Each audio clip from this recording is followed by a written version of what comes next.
Now, Chief Meteorologist Scott Dorval with the On Your Side forecast.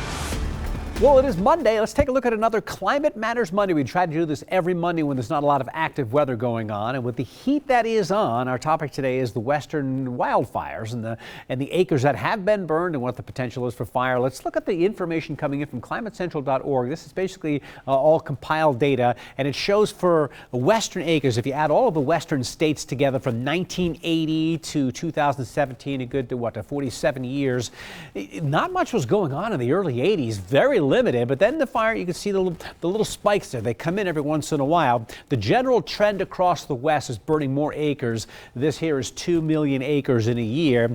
Last year was 2017 was a pretty rough one. There were a couple of big ones back here as well. Last year, of course, was pretty rough. You see some of the lower numbers as well. Let's focus in just on Idaho now and look at the number of acres burned. This would be 200,000 acres, and that's about where we were in 2017. We don't see a lot in here, but there's a couple things I wanted to point out. In the early 80s, we were getting a lot of snow. Maybe that's what the issue was here. We weren't burning getting too many fires here.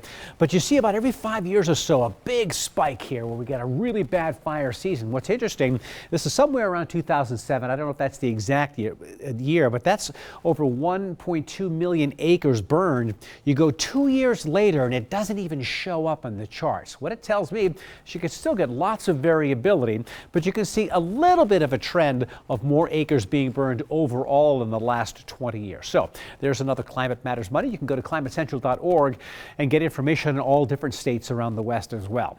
How about this temperature trend right here? Can you see the trend? It looks like it's going to be nice, but then all of a sudden, bang, the temperature drops. If you like cooler weather, you're going to love Friday and Saturday. At the bottom is going to drop out of the temperature with a cold front coming in Friday night. Here we are, 85 degrees. We're in the 80s, and then Thursday, we're still in the 80s. Only 61 for a high temperature on Friday. Saturday will be a cool day. Sunday morning will be cool, but I think Sunday afternoon will be just delightful at 72 degrees. And then we are right back up into the upper 80s again. So there's a one wave of cool air that's coming on in. It should come and go just as quickly as it moves in. It should move out. 90 in Ontario, 74 in McCall, 79 in Twin Falls. Notice the cool weather in Stanley and Sun Valley. That's where we've been having lots of showers and storms. Here's a time-lapse view of the last hour or so. You see the storms building, looking from the Red Lion Hotel over the Boise front here. They're building in the mountains, but the wind flow is taking those showers and storms southeast, so they're not heading in our direction. Here's from the village at Meridian. We look here, we'll pan to the right and watch these clouds and storms, and this is the direction that they're heading here, heading down towards the mountain home area, or actually even staying further north than that. So we're in pretty good shape here for the evening for sunshine. Doppler radar shows those storms pulling on away, and drier weather upstream, as we call it. Not so for Sun Valley. Got lots of storms heading over Baldy right now. A huge thunderstorm pushing on through, so that's keeping it cool and a little bit wet here. Near Gooding, to the west of Gooding, we had a strong storm. These are passing to the south, affecting the Magic Valley.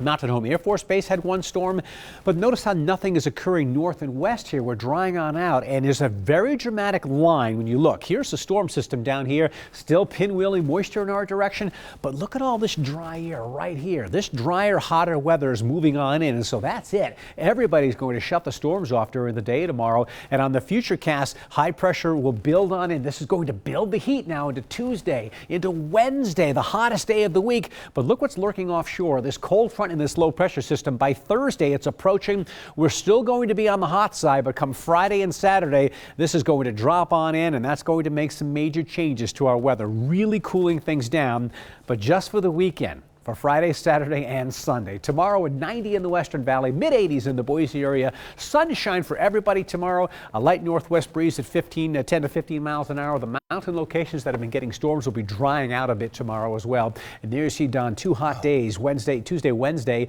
Thursday, pretty hot. Maybe a thunderstorm with a cold front at 9 o'clock Thursday night. 61 on Friday, 49 in the morning. Degree drop. That's huge. Yeah. All right. Big change. Yep.